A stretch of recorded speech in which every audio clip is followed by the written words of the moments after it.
Men don't have estrogen or estradiol. Only women have that. And so he laughed me out of his office.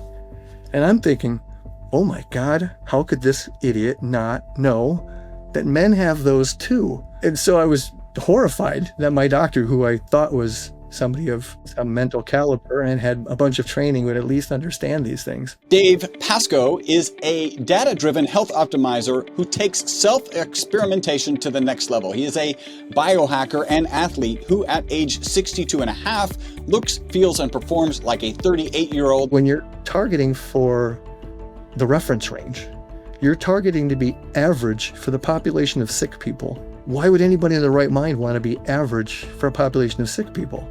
That's not a good thing to target. So instead, what I have always tried to target would be the... Hi, my name is Chris Burris. I'm a longevity expert and the chief scientist at a lab focused on a longevity molecule. My primary focus is to help people live longer and better lives with science. Make sure to subscribe and share so you and your friends can live longer and better. Well, actually, so you and your friends can live beyond the norms.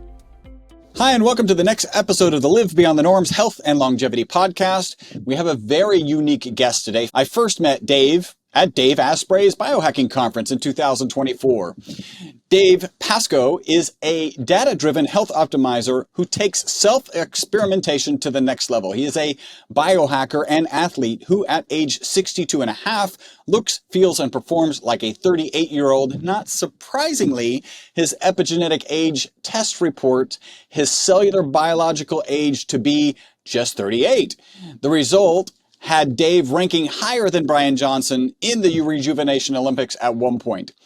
Like Bryan Johnson, Dave puts longevity science into real-world practice, rigorously testing supplements, lifestyle interventions, and cutting-edge technologies to optimize health and performance.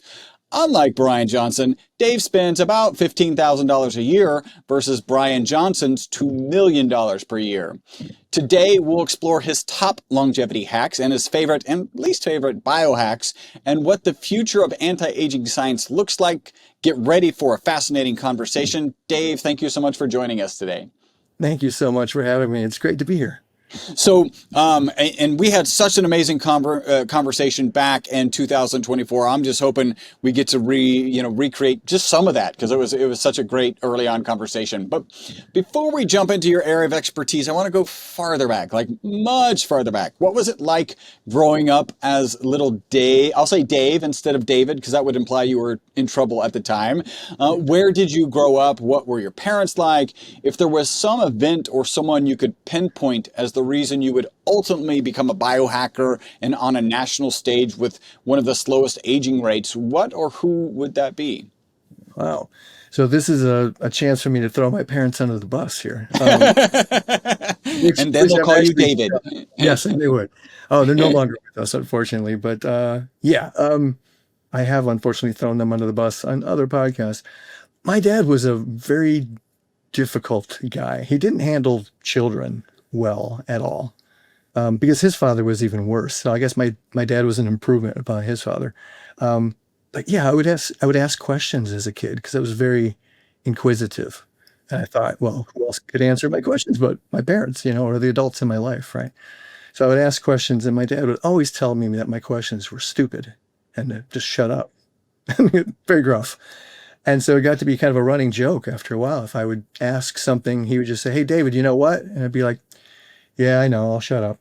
And so I just learned to stop asking questions at least of my parents anyway. So instead, to find out answers to things, I just had to be more observant because I really believed him. I thought I was stupid. I had terrible self-esteem as a child just because I thought it was so dumb because all these questions that I thought were good, valid questions, I'm being told by the most important people in my life that they're stupid and just go away. So I started watching how adults around me behaved and the differences in how people lived their lives. And like, for example, I wanted to know, like, why are some people really wealthy and live in really nice homes? And others, like us, we're kind of living like our neighbors. But I mean, there's people that were living less well off than us, but There were people that are living like way, way better than us. So why? What were the differences? What were the people that were seemingly very wealthy? What were they doing that we weren't? And why weren't we doing those things? Or I would see, couples that were getting along like so wonderfully. They just adored each other and couldn't stand to be away from each other, would hold hands even and at any age. And then there were those couples that would just bicker like cats and dogs, just fighting constantly, annoyed with each other, eye rolling when the other would speak. And I would observe these things and say, well, I definitely don't want that kind of relationship. I want the relationship where the people are just so loving and tender to each other all the time.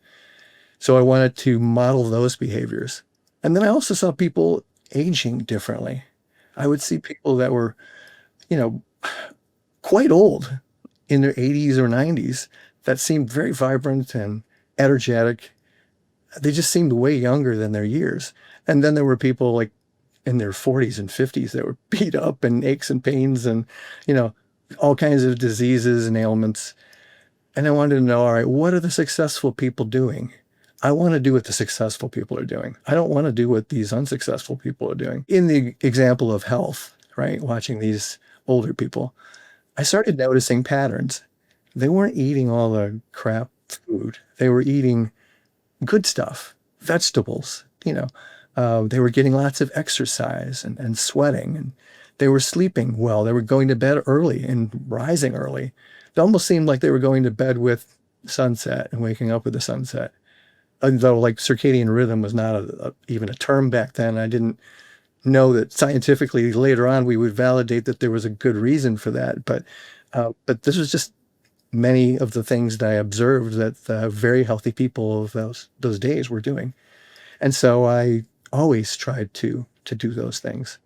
Now, there were things as a kid that I didn't pick up on until way later in my life. And I wish I'd figured those out sooner rather than later. But those older people were not doing processed foods. They weren't eating at McDonald's. But I didn't know that because I couldn't see the things they weren't doing. I could only see the things that they were doing. So yeah, naturally, like my lunches and such, if I had to pack something to go to work or school, had lots of vegetables and fruits and, nuts, seeds, berries, whatever healthy stuff I could pack as a lunch. But I didn't realize that doing all the processed foods, even back then, was not a healthy thing. And so I figured that out by accident when I was going through the Rejuvenation. Well, I don't want to say it wasn't the Rejuvenation Olympics competition then. Mm. I'm definitely jumping ahead here in time frame, but when I found True Diagnostic, probably in maybe it was 2019, I was using them to validate that what I was doing in my life was working. I mean, they were just one of many tests. I would do blood draws and every kind of test I could find, telomere tests, to determine that my lifestyle was actually working for me.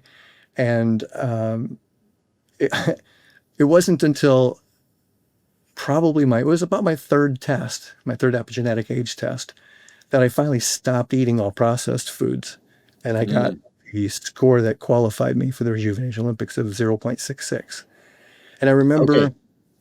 So you're fast forwarding a little bit. I want to kind of unpack a couple of things. So you're taking healthy food to lunch, right? And whether it's in school or at work, how did your parents eat? Like, you were observing people and what they were doing, right? And trying to emulate those things that you wanted and not emulate the things that you didn't want.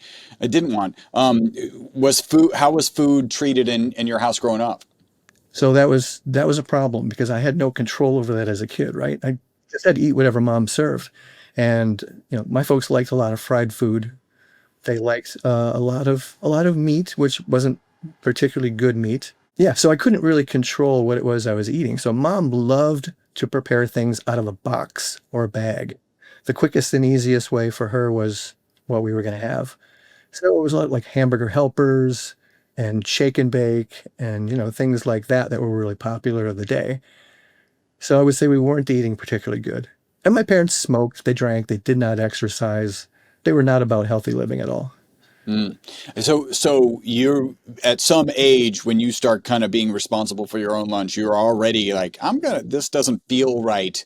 Did you have the sense that it didn't feel? Was it just purely the observations? Did you also kind of keep track of how you felt, like internally, maybe not in a diary or anything, of like, hey, that food, that's sad food, right? Standard American diet makes me feel bad, and this doesn't, in addition to the fact that you observed it in kind of healthier people?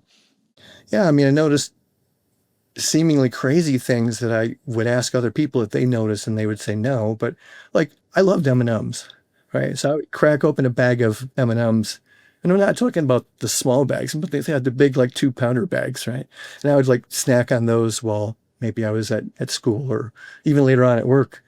But I would notice my eyes would start to ache, like the backs of my eyes would hurt. And I didn't know what that was all about, but I knew that couldn't be healthy. And so I learned to stop doing that.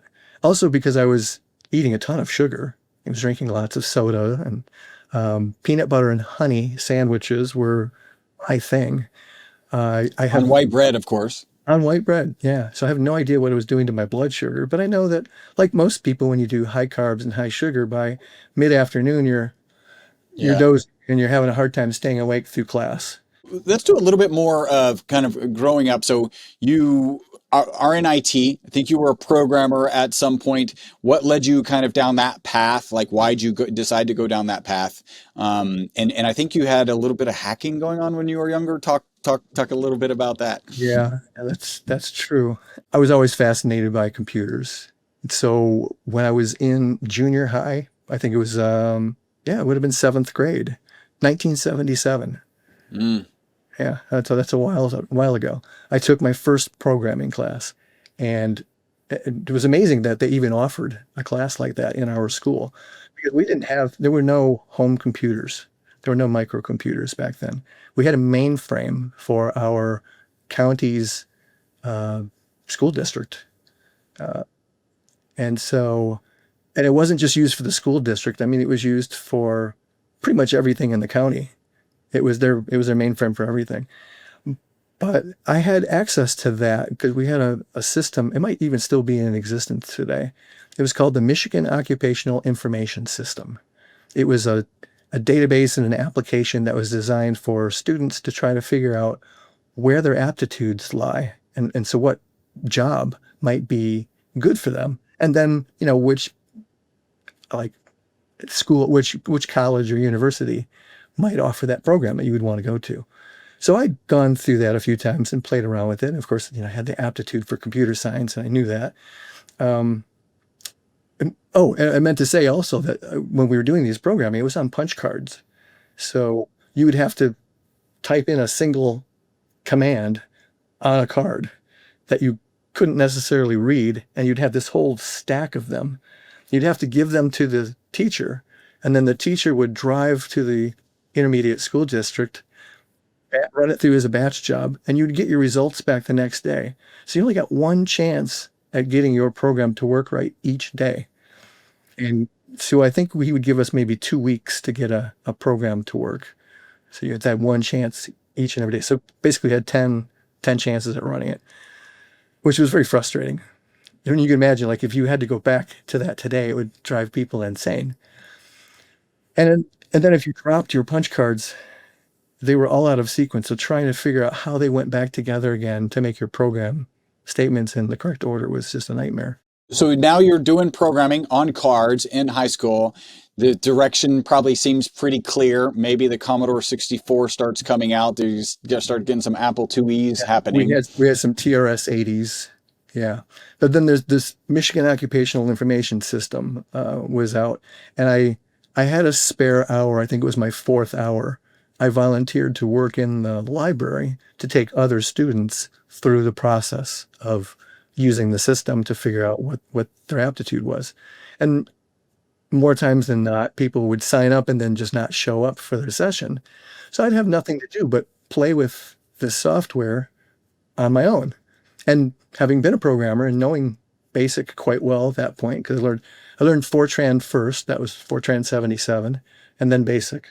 Having known both of those really well, I knew that if you didn't check your bounds limits on input, that you could easily cause an overflow or an underflow error. And I thought, well, I wonder if the developers of this software had even considered that. So I would put in a large exponential number when the number of options were only supposed to be like 1 through 5, just to see what would happen.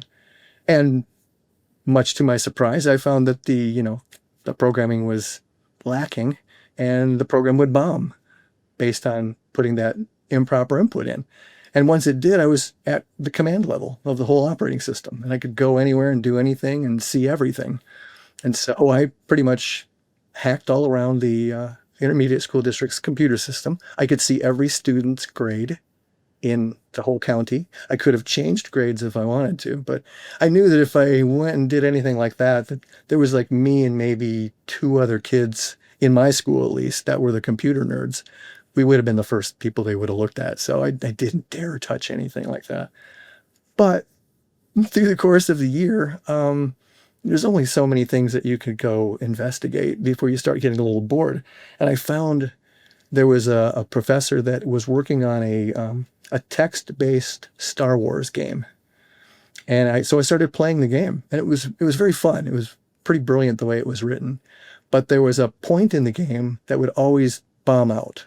There was just a problem with the programming. And it stayed that way for many weeks. And I thought, well, why hasn't he fixed this yet? Does he not understand how to fix it? Maybe he doesn't know it's there. So in order to continue playing the game, I fixed it. I changed the code and fixed it.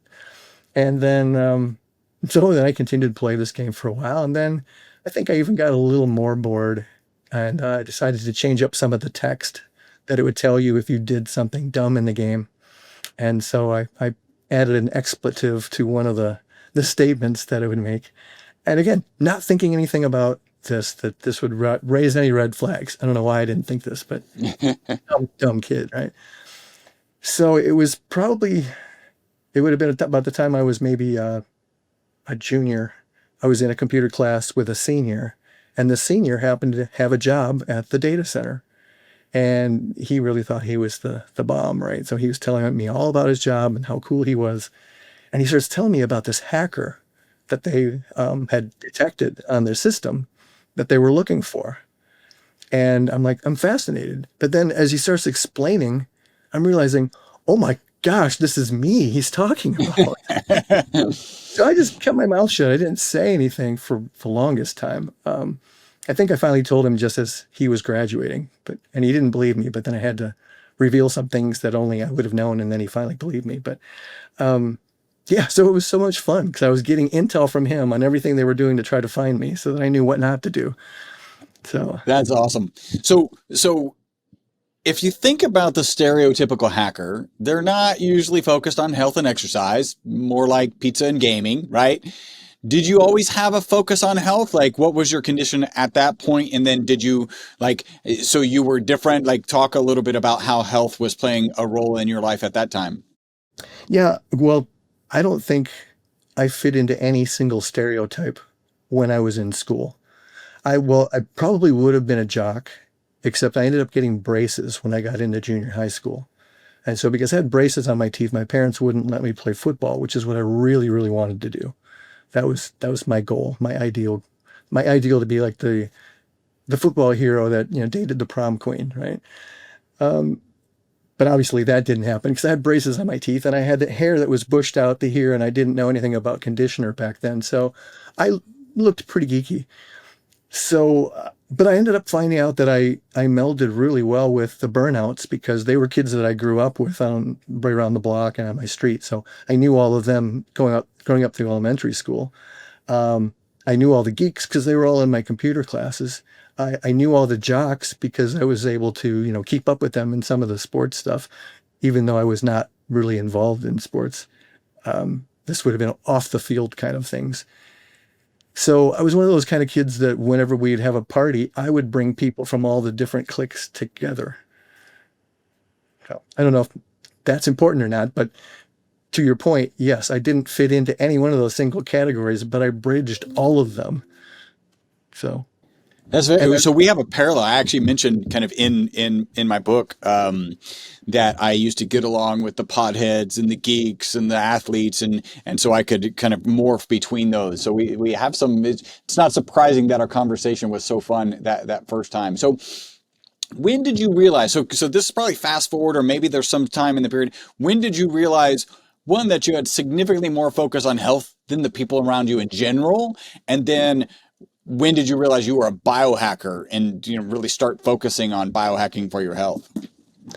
yeah, well, they definitely didn't have that term when I was a kid. I came so much later. I I think it was, well, so I would have to say I was always into my health as much as I knew what health meant and trying to follow all the latest health advice of the day, which was very conflicting. One day eggs are good, one day they're bad. Margarine was good, butter was bad. I mean, yeah, things got very confusing for a while. High fat, low fat. Yeah, should you eat meat at all? So there were so many questions. I tried to do the best I could with all that conflicting information. But I think it was probably about, so we're fast forwarding a lot now. Well, okay, let me go back. When I was working, I was doing a lot of programming. I was doing a lot of database performance and tuning. I was doing a lot of operating system performance and tuning on the mainframe. And the same with application performance and tuning. And in order to do all this, I was having to collect statistics out of like say a batch job for an application, or at the end of a day, looking at all the OS statistics to see how well everything was performing. Um, or even a database. I had to look at all of these stats that would come out of a database run and figure out, like, well, how can I get more performance out of this? So it might involve increasing different buffer sizes, changing the way inputs were processed and versus the outputs. Okay, so it depended on which one we're talking about, the application, the database, or the OS. But in doing that, I just had to collect a ton of data and put it into, well, I think back in the day, it wasn't Microsoft Excel. I want to say it was some other database program, and I can't even think of what that's called anymore. But anyway, it eventually did go into Excel, and I'd have to graph these things out and see, like, if I made a little change here, did then the rest of these processes get shorter or did they get longer? And realizing that the human body at that point is really just a very complex machine. It occurred to me that, why are we not doing this for our bodies? If we're doing this for cars and tuning engines and tuning applications and things, why don't we tune our bodies? So that led me to go talk to my doctor and try to get a good blood test with information so I could figure out at least where my markers were, which led to a humorous conversation between me and my doctor, because I told him that I wanted these tests, and he's like, well, I can't give you any tests unless there's something wrong with you, which is true. They don't do tests on healthy people. There's got to be some issue. So I had to make something up, like some ailment or whatever, so he could have, at least the justification to go through insurance to run it. But I told him, I said, I really want to know what my hormones are like. I want to know what's my testosterone? What's my free testosterone? What's my estrogen? What's my estradiol? And he stopped me right there and starts laughing. He's like, you don't know what you're talking about. Men don't have estrogen or estradiol. That's only women have that. And so he laughed me out of his office. And I'm thinking, oh my God, how could this idiot not know that men have those too? And so I was horrified that my doctor, who I thought was somebody of some mental caliber and had a bunch of training, would at least understand these things. So I realized I couldn't get the data that I needed from my doctor. But at that point, there was no other way to get data. It wasn't until many years later, probably a good 10, 15 years later, that tests, like, you could start doing your own tests, do maybe Life Extension or some of these other labs, that you could request them yourself, pay out of pocket, and get them. And so as soon as I learned about those, that's when I began doing blood testing and looking at my numbers and trying to figure out, like, am I in the reference range at least? Interesting. So you have access to data, and your thought process is like, well, I should have this kind of data on myself. You've already educated yourself beyond that of at that time, your primary physician, who doesn't believe that men have estrogen or estradiol in them. And I want to come to that. Was the software, was it Quattro Pro? Because I feel like that's one of them. Yes. Or, Yes. right? There was That's the something one I like, remember. was it Corel? There was also something like Corel, I think. I think there's Or Corel that I or did one, two, I three. cheated. Lotus 123 was Lotus one, also, two, three was another one. Yeah. So Quattro Pro yeah. and Lotus. I used both of those as well. Yeah. Yeah, I remember that transitioning into Excel. So you just talked about a little bit about data. Let's kind of jump ahead. What is the data, like what was the first kind of pieces of data you started playing with and trying to, thinking that you needed one to manipulate and then started manipulating and tracking? So it was the blood testing. So at the time, it was just the basic blood lab. So you'd be looking at a CBC or the with the CMP. So it's basic, liver enzymes, heart, metabolic, just the basic stuff. A little bit more advanced than what the doctor would order, but if they were going to order a full panel, that would have been what they would have considered it to be a full panel. And so I tracked that for as long as I could. I think I would take, maybe at that point I was doing maybe 2, 3 tests a year, which eventually changed. So you had two or three made up illnesses. So you had two or three made up illnesses per year in order to Yeah, to get these tests done. exactly. What was your go-to illness? Oh gosh, I can't even think of what that would be now. I think I was just low energy, maybe feeling anemic, just some BS thing like that. Yeah. Yeah. That's awesome. So you're testing those kind of 3 times. Was there one that you noticed, hey, like that doesn't feel where I think it should be, and then you start kind of implementing some protocols to see if you could move the needle? Well, the funny thing about all of this is that the one thing I was not getting that I needed but didn't know about was my thyroid. Uh, it just wasn't part of the standard panel, was to run thyroid. I found that out probably in my early 30s because my nose was always cold, my fingers and toes were always cold. I would be sitting in a, air conditioned room and I'd be shivering. I'd want to put gloves on and everybody else would seem to be fine. But I finally got tested and they realized that my thyroid had stopped producing. I remember being in a lab and they had the ultrasound on my thyroid and I'm watching it on the screen.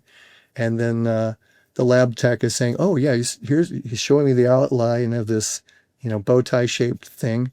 And he's like, "And you see this little white spot right here?" And I'm like, "Oh, is that the spot that's bad?" And he's like, "No, that's the only spot that's still functional." And I'm like, "What? Why?" He says, "I don't know. We don't know why this happens. It just seems to happen." Like, okay, didn't know anything about like autoimmune disease back then. And there's still question about whether it's really autoimmune or if it's an Epstein-Barr virus that our body's really trying to fight. I think the jury is probably still out on that. But anyway, yeah, there seemed to be a huge epidemic around that same time of other people that I knew that were having thyroid issues and having to go on replacement hormone. So, yeah. So that's kind of that first thing. It would have been nice to have that earlier, and you probably would have tried to address it. So you go on. It's T3, right? T3 is the I thing get that you're them, typically replacing. I get them confused all the time. Yes, T3, T4, one of those. I believe it's T3 that they give you that you convert to T4, but it could be Yeah. completely the opposite. I may be saying that Yep. wrong. Well, for We're sake of in. argument, we'll say it's T3 and your body's supposed to convert it over to T4. Now, have you continued? So you said that was about in 30s. You're 62 and a half now. Have you continued on thyroid replacement hormones this whole time, or have Yeah. you been able to address that? Yeah. So, well, through the course of me looking at my own blood labs rather than trusting the endocrinologist that put me on the amount of thyroid replacement hormone that I was on, I realized, well, I had gone and optimized all of my other markers except for the thyroid. And I thought that my replacement hormone was crazy high because I would see that, my thyroid stimulating hormone was still high, right? Which it shouldn't have been if I was getting enough of the thyroid medication I was supposed to be. The pituitary should be able to at least see that I have enough thyroid in my system. So it shouldn't have been signaling the brain to produce more, theoretically. And my T3 was through the roof, like astronomically high, and the T4 was almost non-existent. Again, I might have those reversed, but just sake of argument for this conversation. And so I knew that my medication somehow was not right. I was taking what they told me was the highest dose that I could take, which I think was 250 micrograms at that point of T3. But I could tell that I wasn't converting it. So I went to go see an endocrinologist again. And this was, I think, probably at least a decade from when I was originally put on, probably longer than when I was originally put on the medication. And now that particular endocrinologist was no longer there, but his daughter took over his practice. And so I went in to see her. I explained that I'm a biohacker and I do my own blood work every month. And I noticed that my thyroid hormones are way off balance and that they don't make sense, and that I'm obviously a poor converter. And she's like, oh, everybody thinks they're a poor converter. You can't believe everything you read off of Google. And I'm like, here's my blood labs for the past several years every month. You can see my T3 is way through the roof. My T4 is non-existent. That's textbook definition of a poor converter. And she's like, oh, okay, yeah, I see you're right. She was like ready to throw me out of her office. And then at least she knew that you had estrogen in your body. Like that's probably. I think she at least knew that. And then, and then she's like, well, why are you on so much thyroid medication? This is way wrong. Why would you do this? And I'm like, I didn't do this. This is the dosage your father put me on. Okay. And then she's like, buttons up again. So we kept battling this back and forth, having these arguments. And so it was really difficult for her to understand that it wasn't important to be, well, I mean, it was important, but it wasn't good enough to be just good enough. I wanted these markers to be in an optimal range. Because, so you've probably heard this before. This is not new from me, but they'll tell you, like anybody you talk to will tell you, that when you get a blood lab, again, the only people that get blood draws are people that are sick, people that have a problem. And the reference ranges that are set up for these are designed to be the average of all these sick people that go in and get a test. So when you're targeting for the reference range, you're targeting to be average for the population of sick people that get their blood drawn. Why would anybody in their right mind want to be average for a population of sick people? That's not a good thing to target. So instead, what I have always tried to target would be the healthy ranges for your average, like 18 to 25-year-old collegiate athlete, because there were studies and there are studies on that population. So we know what their optimal ranges should be. And if you're a longevity enthusiast and you want to be and look and feel and perform as young as possible, then you're going to want your blood markers to be like a young person. So that's where I would always try to target my labs to be. And I would change my supplementation up to try to move those markers into those levels. So trying to impress upon her that I wanted my thyroid markers to be in that same range, she thought I was an absolute lunatic. And we battled with this for many, many months, because she would only test me once every 3 months, not every month. But so it took a couple of years, and I finally got the thyroid medication about as close as we were ever going to get it working through a doctor. If I could, prescribe my own thyroid medication, I'm sure I could get it nailed like right to a T. But for the time being, at least, I can't do that because that's a prescription. Hey, super quick break from the podcast. Hopefully you're loving it. This is a way you can support the podcast and take advantage of a great offer. We're offering 50% off of one of our MCT bottles. MCT is an amazing oil. Add the ESS60 molecule to it. It's even more amazing. All you got to do is leave a review on iTunes. Send us a notification that you've left that review. We'll get you a coupon code. That'll get you 50% off of our MCT oil and free shipping. Back to the podcast. All right, let's talk about the Rejuvenation Olympics. There's a thing called DunedinPACE. Am I saying that right? I think it's DunedinPACE. Right. Yeah. What does Dunedin stand for, and how did you first become aware of it? I have the impression, which could be wrong, that you kind of accidentally ended up on the list. Did you submit yourself, and what is the list, and how'd you end up on it? So the DunedinPACE was based on a study. I believe it's a town called Dunedin in New Zealand. And based on all the statistics they did on this population over a long period of time, I, I might be misquoting this, but I think it was over a period of maybe 30 years. So they followed this population. They were able to determine statistically, off the methylation clocks, what a pace of aging calculation would provide or would show. And so, as I started to allude to earlier, because I was jumping too far ahead, in doing testing with just blood work, I knew that wasn't enough. I started testing my telomeres because I heard about a company that tested for telomeres, and telomeres being those little, you could describe them like the end caps on your shoelaces to keep your shoelaces from unraveling. They're like the markers that differentiate where one gene snip begins and another one ends. And every time a cell divides, I know I'm not explaining this to you because you already understand this, but for those Yeah. listening, Yeah. Keep going, please. every time a cell divides, those get shorter and shorter and shorter. And theoretically, that's why we have a lifespan of 120 years, because it reaches this limit that a doctor by the last name of Hayflick had discovered. And that's why it's called the Hayflick limit of 120 years, because that's the length of telomeres that the average person has. So I wanted to get my telomeres tested when I heard that there was a test for such a thing.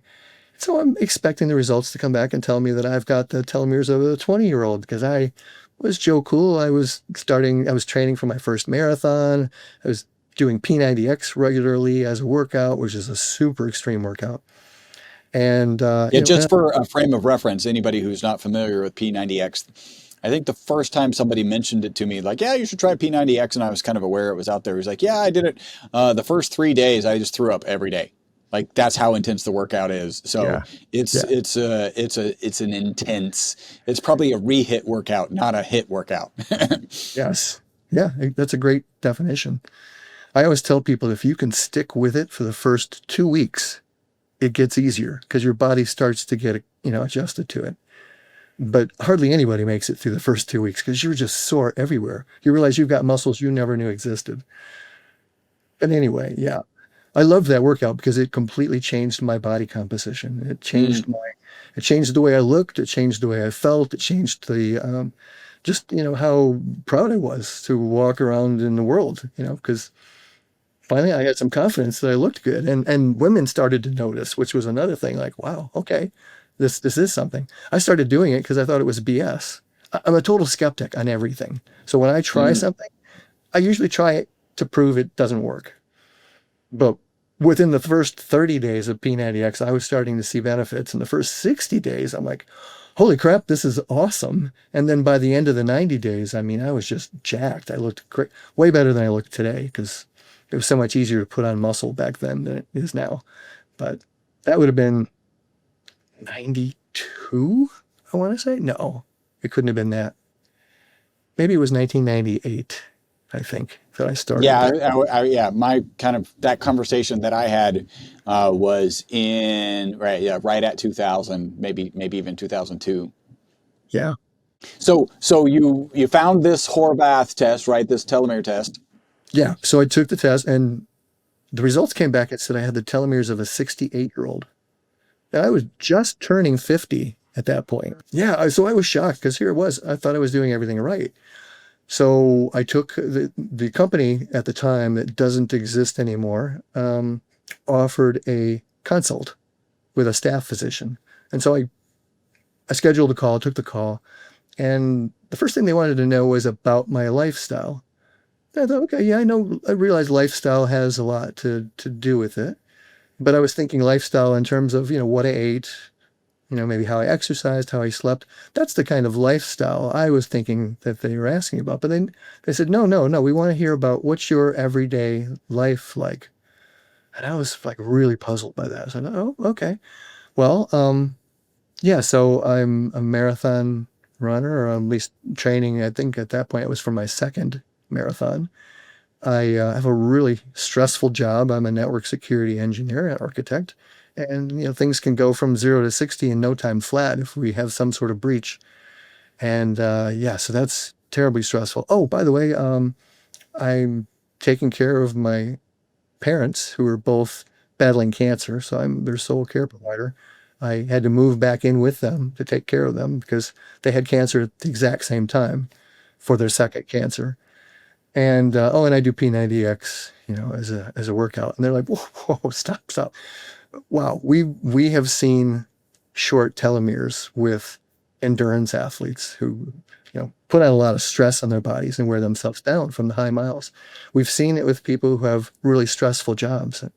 Um, that's really not unusual. We've seen it with caretakers of elderly parents. Um, you've got the trifecta going on here. You're killing yourself with stress. And I was kind of shocked because I hadn't thought about it. My life was so busy with all You're those just things, going through life. Yeah. just going through life. Yeah. And not realizing that I would just go from one stress to the next stress to the next stress without any downtime between them. And so they recommended that I do things like, meditation or yoga. And I had to laugh because those were things that I used to do all the time. But because life got so hectic with the job and with the parents and with the marathon training and my other workouts, that I just forgot about those. They just fell off my table. And so, yeah, I had to incorporate those things back into my life to find some downtime and change my mindset too. Like I used to hate running. The only reason why I did marathon training at all was for charity. I ran with Team World Vision. So we raised money to build wells in Africa for clean water, right? Because folks over there were having to walk 6 miles at least a day to go get really scummy, crappy, what we would consider pond scum water to bring back to their families to drink. And when I saw this, because I went to Africa to experience this, I expected they were going to boil this water, they were going to filter it somehow. No, they didn't even know that they needed to do that. And that's why so many of them would get sick, and children, like by the thousands, would die before the age of 5 due to the bacteria in the water. So that's why I was running for charity, even though I hated running. But my mindset was, I hate running. And that wasn't doing me any favors. Once I finally learned to change up my mindset that I get to do this, I don't have to do this, I suddenly started to find myself liking it. And it became less of a chore. I even got better at it in time when I changed my mindset. The understanding about stress, how you interpret stress as in something, that you have to tolerate and is bad for you versus, something that helps you, that challenges you and helps you grow, really changes how you stress. So you do this test, they surprise you with your old ass telomeres that you're like not happy about because you're killing it on all fronts. And so when like you make these changes, that's not easy to do, right? Mindset is not easy to change. You're dealing with your parents. That doesn't go away magically. Unfortunately, at some point it probably does, but that's a different thing. So what kind of changes did you make, and when did you get tested again and notice some value? Yeah, the parents thing progressively got worse as they got worse. And then we had to get into changing diapers, which was not a pleasant task at all. So yeah, that got progressively more horrific. But yeah, so the mindset was a big issue, but it also made me stop to think, all right, what else am I missing? I'm obviously missing something really important because I think I'm doing sleep right. I think I'm doing nutrition right. I think I'm doing exercise right, even though I might be doing it too much and I needed to focus more on my recovery rather than just beating myself up. But obviously that wasn't cutting it. There was something else bigger that I was missing. I didn't know about the whole epigenetic thing. And again, the stress, whole new concept for me. So I started doing a deep dive into Google, into literature. I started reading blogs by some random guy by the name of Ben Greenfield. And then I found out later he had a podcast. So I started listening to his podcast. And I would start listening to everything I could on longevity and anti-aging and biohacking, which was a new term. So I would download the books on Audible from Dave Asprey or anybody that had a book on health, nutrition, exercise, living right. And I started consuming all of this material and everything I could look up on PubMed and researching through Google. And yeah, so I started learning about that there was a product. Well, at that point, there was no product, but I realized through research of cancer, they realized that cancer cells produced their own enzyme, which could lengthen their telomeres and virtually make cancer cells immortal. And so they named this enzyme telomerase. And there was no ability to buy a telomerase activator at that point, but reading through the literature, there were people working on it. So I was very excited, that hoping that someday some telomerase activator product would come on the market. And as soon as one did, I began to buy it. That was very expensive. It was called TAM 818. That's a product created by Bill Andrews. And it was like $800 for a 90-day supply. And that was just the standard version. They actually had a double strength version where you could pay $1,600 for a 90-day supply. And I couldn't afford that, but I saved my pennies and I was shelling out for the $800 version because I wanted to do everything I could to lengthen my telomeres again. And so through the course of taking that and then retesting through that particular telomere company, I started seeing my telomeres were coming back down. And today, I like to say the last I checked, they were around the age of a 53-year-old, now that I'm 62. And so I'm no longer taking the TAM 818 anymore. So I'm reallocating that money toward other supplements, other biohacks. But Is there, I think you mentioned a TA65, which I've had conversations with him. Is that similar? Is do a similar function? Thank you for reminding me. Yeah, I did forget about that. Yeah, I think that's also an extract of astragalus, I believe. Yes, that's reported to increase telomeres as well. So I take that. I take Gatu Cola. There's several other supplements that are reported to be able to increase telomeres. So I pretty much would take all of them just to make sure that I was covering my bases. So you were taking the TAM 818, which is about $900, right? About $800 for 3 About months. $800, yeah. 3 months. The And TA65. it's not inexpensive either. It wasn't terribly expensive, but by comparison, it was relatively cheap. Yeah. So maybe $100 a month, right? Like here's 300 versus 800. And I think I saw in one interview that you're potentially going to drop off of those because you feel like they've done what you want them to do. I dropped from the TAM 818. I still take TA65. Okay. Well, let's get in, right? Because this has been great conversation. We could keep going down the path. I am going to throw out, it's just interesting.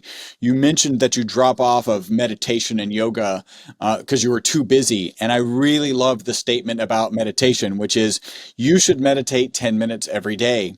And if you're too busy to meditate for 10 minutes every day, you should meditate for 20.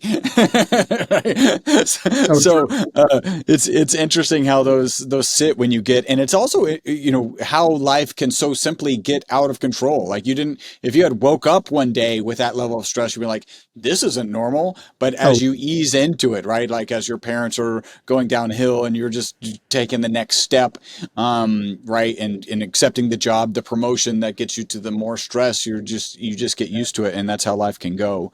I was the frog boiling in water and didn't realize. Yeah. What are some of the things, and actually I would feel like telomeres would be one of the ones where you're like, I want to fix this. I've taken these. I feel like I fixed it. Anything else kind of stand out of like, I want to get this resolved. I want to see some improvements here. And so I did this protocol or I did, this particular supplement or dietary change and then notice that benefit that you're hoping to get. Wow. Well, I've tried so many different things. One thing I can tell you that I noticed a huge performance boost was NR, nicotinamide riboside. So again, I was listening to a podcast where they were talking about how your body has this thing in it called NAD that is one of the rate limiting factors to creating ATP, the fuel that your cells use to run your body. And that if you're not producing enough NAD, you're not going to be producing enough ATP. And that there were precursors like called NMN or NR, again, nicotinoid riboside, that you could take that would help you to generate the NAD that you needed to help you generate the ATP that you needed. And I thought, well, that sounds kind of interesting, because I was realizing that even though I'd been doing P90X for years now, probably at that point it was, I think it was already more than 8 years. Yeah, I'm sure it was more than 8 years. That I started seeing it was taking me more than an hour to get through a P90X 1 hour workout. It would take me almost 2 hours, because my energy levels weren't quite there. And so I thought, I'll order this product. I'm sure it's BS. I'm sure it's not going to do anything, but hey, what the heck? It's worth a try. So I started taking it. I expected maybe I was going to feel something right away, if I was going to feel anything at all, but I didn't. Just my day-to-day, nothing would change until I went to do my next P90X workout. And I got through the whole hour. Well, it was like an hour and 20 minutes, I think, in the allotted time, and I had all kinds of energy left over. So much so that I said, I've got time. I'm gonna do a whole nother P90X workout right now, right after this one, because I want to see where the bottom of this energy drops out. It didn't. I went through 2 P90X workouts back to back, and I still felt amazing. So I was like, holy crap, there's something to this. This product is real. And so I continue to take that to this day. Have you played around with NMN versus NR? I have. I can't say that I noticed anything particularly from over one over the other, but to me, the science lent itself better for NR. I can't really explain what my reasoning for that was now, because that was a decision I made quite a few years ago. But at the time, it seemed to make better sense that NR was going to be the thing that was going to work better or be more bioavailable to me. And then, of course, I've heard since then that so many NMN supplements don't contain any NMN in them at all after they've tested them. Whereas the one supplement I was trying, it was True Niagen. It was from Chromadex, maybe? I can't, if that's not the name of the company. It was fairly reputable, and I thought they didn't seem like they were going to be going away anytime soon. So I had no reason to switch to any other product. That one was working for me, and that's still the one I take today. So I know you get compared to Bryan Johnson a lot, right? Like what you're doing, he's spending $2 million a year. You're spending an estimated 15,000, not 15 million, which also includes food, right? Like that is actually the whole thing. And it's not When you just, look at it, it's also my going to biohacking conferences. That's my hotel, my air flights. That's the entire lifestyle, right? That's my workout gear that I buy, so that's everything. It includes like one large expenditure a year. Like one year I bought a sauna. That was part of that 15,000. Another year I bought a Juve panel. Another year I bought a really nice treadmill. So, I mean, each year I would buy some other nice biohacking or workout piece of equipment. That's part of the 15. Yeah. Okay, so if you look at his protocols, right, because you can see him, you've probably watched the Netflix special on it, which I thought was interesting. It was. Is there anything he's doing that you wish you had access to? Because I know he's doing some really expensive stuff. Is there anything that you're like, well, maybe I'm going to save up for that one, or any of his protocols that you're like, I need to try that?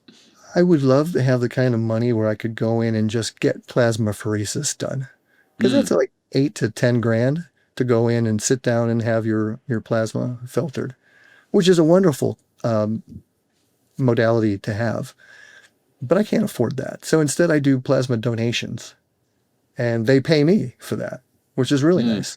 But it's a matter of trading time for the money, right? Because it might take me, based on how much they draw from me and how my blood quantity at my weight, it takes just under 5 donations for me to have them filter my entire blood volume.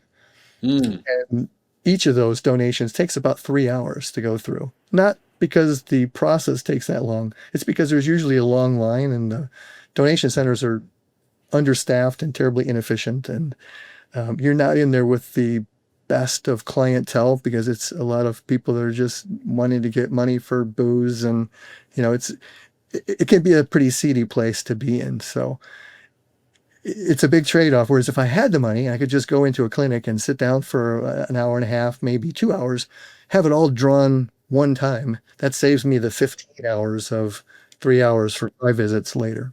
So yeah, I would love to have the money to do that, but Is there anything that he's doing that you think he's doing wrong? Like just from your experience? And I know and I appreciate you're very much, hey, I'm an N of one. I'm not saying this will happen for you, but there's also has to be part of you like, I wouldn't do that because I don't think that's going to add value. most of what he does, I feel is wrong. Yeah. Anything that stands out, just choose one. Oh, well, I could, there's so many. I mean, we could do a whole nother podcast on just that alone, but the biggest one that stands out to me is his use of rapamycin. So Mm. when I heard that he was doing rapamycin at, he was doing, he would trade off. One week he would do 6 milligrams, another week he would do 13 milligrams, which I thought was just crazy high. And he was trading off on those back and forth. I just thought, well, that's ridiculous. Why would anybody do that much? That's crazy. And then, yeah, sure enough, he came out with a tweet like that he suddenly discovered that rapamycin has these unheard of side effects where you could get skin infections. You could find your resting heart rate could increase. It could affect your blood lipids adversely. Um, and there's another I'm forgetting right now. But he made this sound like, thanks to his experimentation, he's discovered that this is a problem, and he's now removing rapamycin from his protocol. And I thought, well, wait a minute. Those are very well-known, well-documented side effects of chronic rapamycin use and high-dose rapamycin use. The obvious choice would have been what everybody else does, which makes way more sense. 6 milligrams every 14 days, not every single week, and not double. So of course he was going to have those side effects. It's well known. So how did he not know this? How did whoever's advising him not know this? And then why was the decision made that he had to take it out of his protocol because it was unsafe? That makes no sense. None whatsoever. Yeah, that does make sense. I was told that I need to ask you if you're selling your own line of processed food or starting how is your cult coming? Because I think you're starting a cult. And there is a message behind this. So yes, how is your selling of processed foods and starting your cult going? Yeah, well, so that's another thing that I kind of disagree with Bryan on, that it doesn't make sense to me to be selling people processed foods or prepackaged foods, because I guarantee you he's not eating his own packaged foods. He's probably eating fresh food. So, I mean, people are buying his products expecting that they're going to get his results. Now, you and I grew up at a time when we already fell for that marketing when they said, eat your Wheaties because then you'll be able to have the performance of the athlete on the box. Yeah, it Which is doesn't a work. whole nother story. It's a whole nother story, right? Because our athlete was Bruce Jenner. Bruce Jenner, exactly. Yeah. So if you want to be like Bruce, eat your Wheaties. And supposedly, if you want to be like Bryan and you want to have this low pace of aging, eat your nutty pudding or whatever else he's selling. Or like we really needed another brand of olive oil. I don't know. I don't get it. I always tell people, if you're looking for good olive oil, buy it from the grocery store. Buy Newman's own. Paul Newman has his own brand of olive oil. It's good quality. All the proceeds go to charity. So you're doing something good for the world. Or if you're really an aficionado or a snob like I like to be, there's a thing called the Fresh Pressed Olive Oil Club, of which I'm a member. And you can get olive oil delivered to your door every quarter, I believe it is.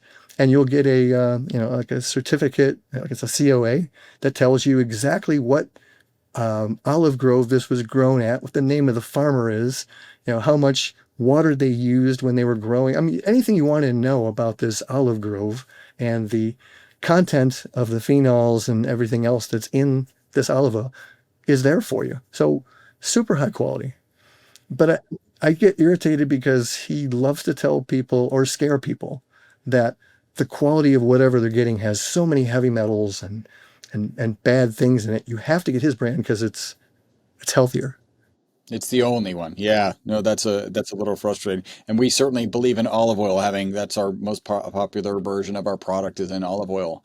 All right, so we have our wrap-up questions, kind of rapid fire here. Dave, do you have a target age that you want to live to? Well, so that's one of those kind of things that I have to look at and laugh because when people say, I'm going to live to be 180 or I'm going to live to be 200, where are you getting those numbers from? You're just making those up, right? I want to live as long as I can possibly live where I am still healthy, where I'm still contributing, where I'm still learning and growing, where I'm still able to give and receive love to those that are around me. Because as long as you're able to do those things, you're living life. If for some reason you're not able to do those things, if you're, say, if you're starting to get to the point where you're really breaking down and you're getting sick and you can no longer take care of yourself and you're having to be a burden to other people, maybe I don't really want to be around anymore. So I want to live as long as I can possibly live, as healthy as I can live, to whatever number that turns out to be. If I were to treat you like ChatGPT and say act like a longevity expert that thinks like David, we'll go David because you're not answering the question. What age would David provide? My other frustration with that is it would be like me saying, I'm going to be a billionaire, right? Because Yep. in order for me to be a billionaire, I have to have some other billionaire hand me $1 billion. And that's what we're saying by expecting to live beyond 120. It's not something that I am necessarily doing that's going to make me live past 120. It's something that these researchers and scientists that are working on longevity science are doing for us and that they are going to give us at some point and provide to us. So for me to brag that I'm going to live to 180 because of how I'm living my life is total BS. So it sounds like you have a similar, my mindset, if I were to be asked that question, I would give two answers, right? One of them is with today's technology, let's just assume, nothing is changing and we're not figuring out CRISPR technology that can do some amazing stuff. But if we were to just say today's technology, I've got one number. If you map out and say nothing else changes, how long do you think you'll live? And that'll be my last press. If you don't want to answer, I won't make No, you. no. In that case, no. And since you prefaced it like that, I would have to say 120. Okay, love it. And then That's the maximum lifespan. and so same kind of question, same constraint, like without knowing what changes might happen down the future, how long do you think humans can live? Okay, so currently without any change, I would say I think they can't live to about 120. Love it. Tops. Yeah. That's very cool. And then what are 2 to 3 protocols, habits, mindsets, let's call them shortcuts because everybody loves shortcuts for a long health span and longevity that you would share? If you're just going by pace of aging, truly the basics really work.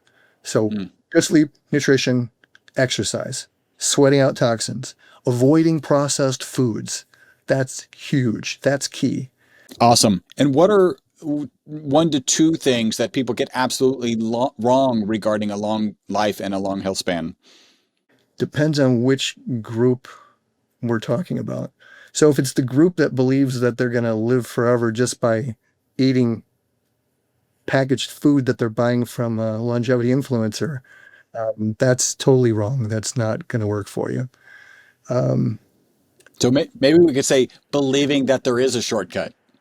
Well, okay. Might be wrong, right? Like, Yeah. because that's a shortcut. Like, That's fair because so many people like to ask me, what's the one thing that I should do? And there is no one thing. It's like, Yeah. it's like trying to build a fortress and saying, okay, which wall is the most important one? Well, they yeah, all yeah, are, yeah. right? Or building a chain and saying, okay, which link is the most important? They all have to be considered. They've all got to be, you have to cover all your bases in order for everything to work because you're only going to live as long as your weakest link. Yep. All right. If somebody wanted to contact you and if you wanted to be contacted, how would somebody contact you? Well, you can find me in my protocols and anything you could possibly want to know about what I do on my website at davepascoe.net. And I can be reached on Instagram at dave.pascoe. I know I'm also on LinkedIn, but I rarely ever go out there, and I've missed all kinds of important opportunities by people that have reached out to me through LinkedIn that I haven't seen until well after the event was over. So I apologize to anybody watching this to try to reach me through LinkedIn. And what in the near future are you excited about? Oh, in the near future, gosh. Well, okay, I'm excited about the next biohacking conferences that are coming up. There's so many good ones. We've got, A4M, we've got Rat Fest coming up. We've got Dave Asprey's biohacking conference. There's one in, I'm not sure when this is going to air, but I know there's one in Miami at the end of February, which I'm now at the last minute considering going to. So I'm looking forward to connecting in person again with old friends, new friends, and yeah. I'm looking You forward could probably, I again. don't know if you know this, you could probably apply to attend as like an influencer in Sandy Martin. That's the Biohacker Expo. I'm going to be there. My wife, we're not going to have a booth, but my wife and I will be there. It'd be cool to bump into you. But there's probably a link at the bottom of her page where you can do an application so that at least you're, you still got to get there. But at least your, entry fee, she might be able to manage that for you depending on that application. So just so you know. All right, you can find his protocols. By the way, his website is extensive. Lots of great content there. I had a great time digging in and preparing for this interview at Dave Pascoe. So that's DavePascoe.net. On IG, it's Dave.Pascoe. And this has been a fantastic interview, Dave. Thank you so much for joining us today. Thank you so much for having me. Sorry I rambled so much. No, it was great. I hope you enjoyed this episode of the Live Beyond the Norms podcast. Make sure to subscribe and follow. Also, make sure not to be that guy, the guy sharing this podcast with people who are not interested in living beyond the norms. If you would like to learn more about the ESS60 molecule, the molecule responsible for the single longest longevity experimental result on mammals in history, a full 90% extension of life, visit myvitalc.com. That's myvitalc as in carbon.com.